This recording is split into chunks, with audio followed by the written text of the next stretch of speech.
What's going on, everybody? This is Chris Classic dropping a couch vlog. Hope you guys are having a wonderful day. If nobody tells you that God loves you, Christ loves you, and I love you as well.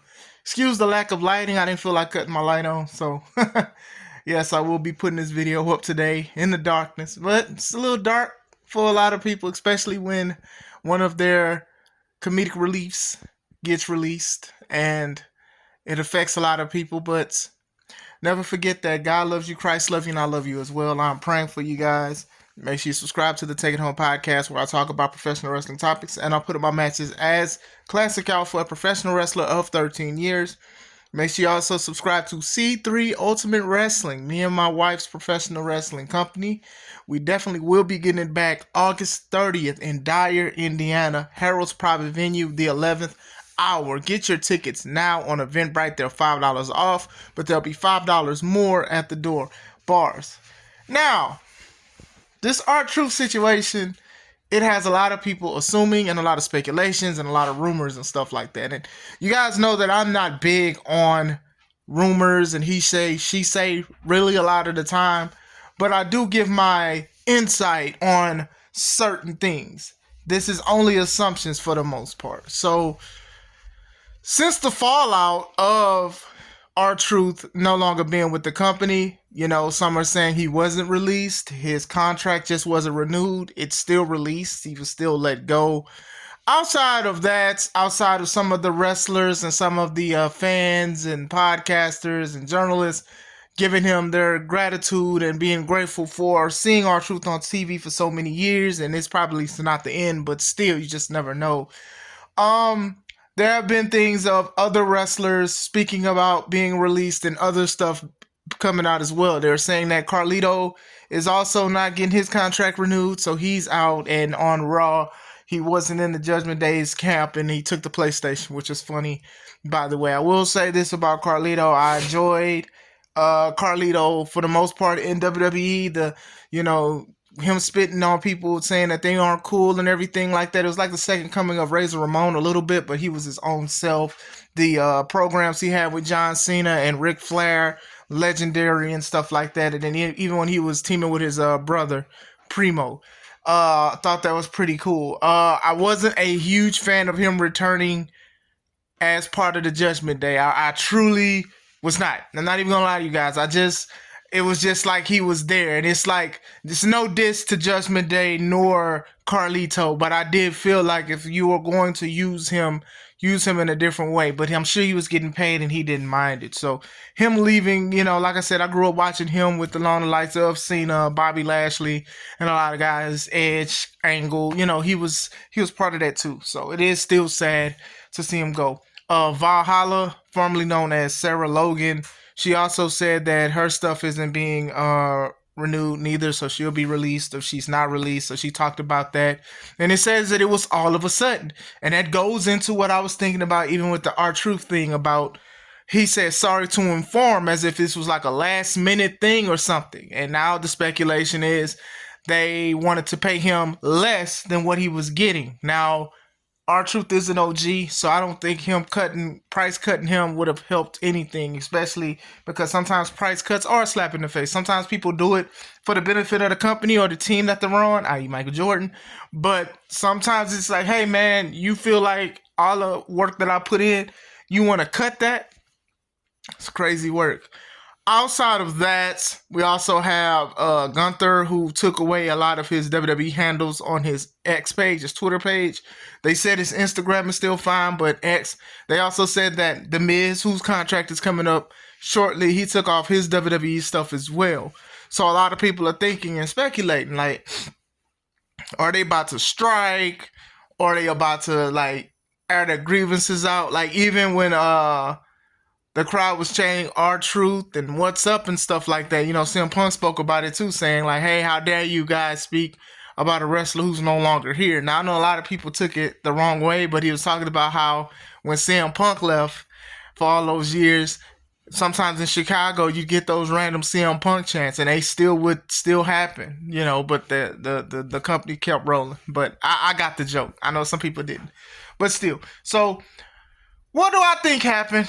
Like I said yesterday, I do think that a lot of stuff is changing. A lot of things are, the main thing of a business is to try to not only make money but also save money as well. So if they did go to R-Truth or even the Miz to try to say, hey, we want to cut your paycheck and stuff like that, I'm sure that these guys who've been in the company for so long feel like it's a slap in the face. You know, the Miz is the third longest tenured wrestler there behind Cena and Orton, right? So, and the Miz will low key, I think he's going to beat possibly the Undertaker if he's still being employed at the time. So, you know, it's just a big thing. You know, if there's a company I wrestled for, and then it was just like they gave me a pay cut, but not only they tried to give me a pay cut, they tried to tell me the reasons why, and it was just like, you know, it was a slap in the face. Now, if you do take pay cuts for the sake of anything because you like what you're doing, that's fine too. I'm not trying to sit here and say, oh, well, just say no. If you feel some kind of benefit to it, or if it works for you, that's fine. But sometimes you do have to know your worth at the end of the day. So going on with that, Gunther, who just signed a contract, if I'm not mistaken, you know, him taking this stuff off, maybe it's something, maybe they're upset with what's going on with TKO running WWE. Maybe they're upset with that. Like I said, but before all of this, I've said this, like even with just Triple H, like people are like, oh, well, you know, it's going to be good. I'm like, hey, man, when you sell your company to another company, and even if you are very successful, that company is going to definitely say, hey, how could we save more money? How can we contribute to that? Why don't I make this person the boss or whatever like that? Remember, Triple H is COO. He's not the CEO. And even then, 51% is still majority of your company. I'm going to stress that to a lot of people, because a lot of people, there are going to, now it is a power shift. It is a difference. Hey, you can't say bad booking decisions or bad decisions in the company is Vince. You can no longer say that. You cannot say that. I know it pains a lot of people. You know, and I talked about this before. You cannot blame Vince. Some of this stuff falls on Paul too. Most of it now. And probably TKO. Now, is it TKO or is it Paul? See, I think I kind of feel bad for Paul. Hunter, Triple H, if you guys don't know. Because he's been trying to run this company for a long time. He's been trying to do stuff. You know, NXT, when it first started, that was his brainchild, his baby and stuff. Had Dusty, had a lot of people that's helping these younger people, and a lot of people loved it. A lot of people was like, man, you got to get the network. Not for the pay-per-views and a cheaper price, which was the main selling point, but a lot of people was talking about NXT. Neville, Owens, Bo Dallas, Seth Rollins, Big E. All of these people, Sami Zayn, a lot of these people who were there, and they were like, you need to watch NXT because NXT was a breath of fresh air. So a lot of people was looking at it like, wow, if Triple H runs this company, let's see what he can do. I think he'd do it more than Vince. This is what a lot of people say. I'm not going to sit here and say I had the same notion, but I did think that NXT was a breath of fresh air, especially because of how big the independent circuit was with certain things and stuff. So now NXT was like a taste of the independents, because I don't want to say it was indie-rific, but it definitely had a lot of elements that was taken out, and I think they utilized it and increased the magnitude of it. But still, a lot of people was like, man, we can't wait. Vince got to step down. When Vince stepped down, Triple H will win it all. He's going to do this and that. People are going to make money and stuff because Triple H cares about wrestling. Vince never stepped down. He had to leave because of the stuff that he did. And around this time, he's selling a company for billions of dollars to TKO Holdings.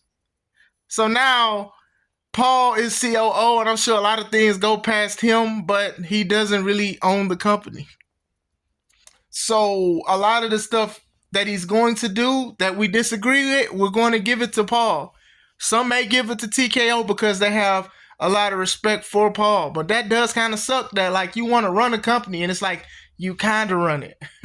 you kind of run it, you know, even with The Rock on board of TKO, not WWE, TKO, that basically means he can say and do anything he wants with the nepotism and with some of the things. Now, I'm not going to sit here and say everybody that's related to The Rock was part of that family tree did not deserve or earn what they're supposed to be. But a lot of people have been very vocal on Ava, his daughter's position in NXT, because they said that there's no improvement. I don't watch NXT like that, but for what I've seen, it's just, you know, it's just his daughter there. That's how I'm gonna say. It's just that. And with The Rock doing certain things with storylines dipping in and out, it's kind of ridiculous. So it shows me that Triple H would probably not want to do something like that. You know, the internal beef that I said that they may have. But it is all crazy. I will say that. As far as the R-Truth being let go thing, I know a lot of people they're airing their grievances out. I made a video about it. The crowd is chanting R-Truth during matches and stuff like that. And this is how I feel about it. I do feel like a lot of people are frustrated. I do think that TKO is starting to infiltrate their own company, which sounds crazy. You're infiltrating the company you own, but they're infiltrating it by going through locker rooms and probably talking to people. Hey, you thought you was going to get this, and unfortunately, you're not going to get that. We still want you here, but we're going to do a pay cut and stuff like that. And like I said, I'm not going to sit here and just say it's all TKO because WWE invented them. They've done things where they've cut people, they've released people from contracts who've just signed it. But at the same time, like I said, TKO is making big decisions. You know, supposed to be in New Orleans. WrestleMania 42 supposed to be in New Orleans. Now it's not. Now the speculation is it's back in Las Vegas. And then they're saying that New Orleans is going to get Money in the Bank and possibly a WrestleMania down the line. But I'm like, man, y'all treating WrestleMania like first draft picks in the NBA. And it's true. It's true. So now it's difficult because Minnesota was supposed to get WrestleMania. Was it last year? Was it this year? They were supposed to get it, and then they wind up taking it away, put it to Vegas, and then gave Minnesota SummerSlam for 2 nights this year. So you see how crazy that sounds? And like I said, WWE is making so much profit that it makes the city profit, right? Hotels, rental fees, restaurants, expos, other wrestling shows. It's making the city a lot of money through permits, through licensing, through all of this, parking, anything. It makes them a lot of money. So now a lot of cities and states, they're bidding for WrestleMania and stuff like that. So they're paying, low-key, they are paying WWE to come to their event, to come to their city. That is crazy. So it's going to the highest bidder now.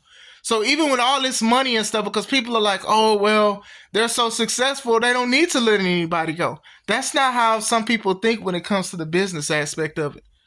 Some people want to save money. They're like, okay, do we need this person? Is this person expendable? And like I said, I really hate that R-Truth is gone.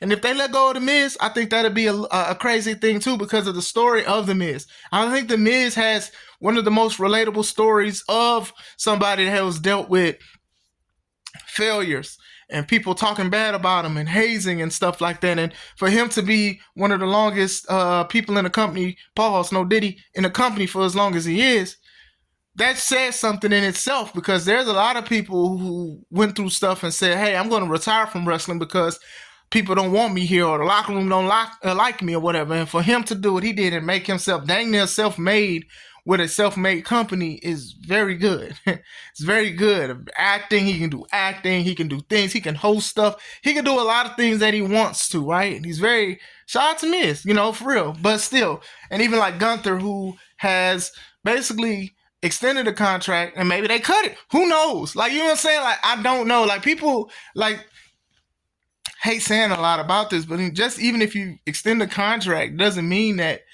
you're gonna go buy that contract. They'll buy you out or they'll cut it just like that.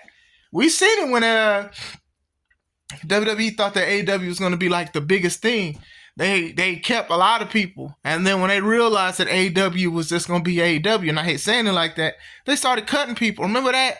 They cut everybody. They cut Baszler. They cut Braun, Mia Yim. They cut so many people. It was crazy. I've never seen a match release like that.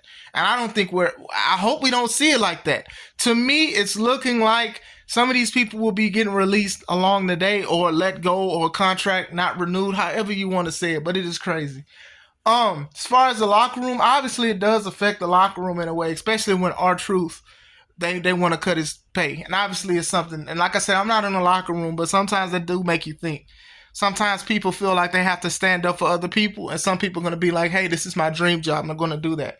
So I'm sure that it could add some divisiveness to it. You know, I don't know who the locker room leader is, but obviously what they would say with certain things, some people will probably agree with them because of their position in the company. I wouldn't say if it's Roman because Roman's, you know, he's in and out. maybe Punk, maybe, I don't know. But still, I do think this is something to think about. Now, do I think that a lot of wrestlers are going to like walk out? No, but I do think they're going to air their grievances out on a certain situation. As much as I love R-Truth, WWE is still going to keep the ball rolling when it comes to it. Now, they may bring him back, possibly, if a lot of people say it, but it has to be consistent. And it'll be difficult on that situation because CM Punk wasn't there for what, 7-8 years, and he still would get chants CM Punk, CM Punk, but people were still buying tickets to go. Listen, people be like hijack Raw or hijack SmackDown. It sounds nice, but when you buy a ticket to an event you don't like, or that you want to air your grievances out because you want to chant somebody's name, that's still making the money at the end of the day. So it doesn't matter, oh, I'm going to buy a ticket so I can chant R-Truth or I can chant CM Punk. They're going to make money because some of these people don't really care about your intentions of you buying the ticket as long as you buy the ticket. As long as you buy the ticket. I remember when Brian Danielson, he was the hottest thing in wrestling, and they were doing hijack Raw moments. People were still buying tickets. They didn't just hijack it. They didn't just show up and it was like, yeah, we're going to get in the ring. Nah, they had to buy tickets for that. That's the business aspect of it that people do need to understand. As far as Gunther, The Miz, Valhalla, and R-Truth, like I said, I do wish the best for them. I don't know what's going on with Gunther and The Miz's situation. Like I said, feels like it's going to be more. I hope it's not more because I don't want to see somebody lose their job, whatever. But sometimes it is a bigger opportunity or better opportunities, you know. So we'll see. I mean, I'm curious to see what's going on with the situation. I think the crowd was very loud, bars, with how they felt about R-Truth not being in the company anymore. And I do feel like they're going to continue to do that. But sky's the limit. What do you guys think? Is the whole landscape changing? Do you think that like they're going to try to stick together and fight back the opposition, the company that owns 51%? You know, also I do want to say I do think that Paul is not going to leave that company even if he disagrees with certain things. I don't. I think he's worked so hard to get to where he's at, and I'm sure he'd want to own it all the way completely or whatever. But it's just not, you know, I think he does have obviously a lot of power and stuff like that, but I do think he does not have the final say. So I do think they trust him with a lot of stuff, but I don't think, you know, with certain things, you know, and like I said, Paul is his own person too.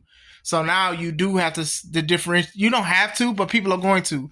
So you can't, now you have two options to blame for bad decisions or things you don't agree with, Paul or TKO. So let me know what you guys think. Hope you guys have a wonderful day. This is Chris Classic. Let's take it home.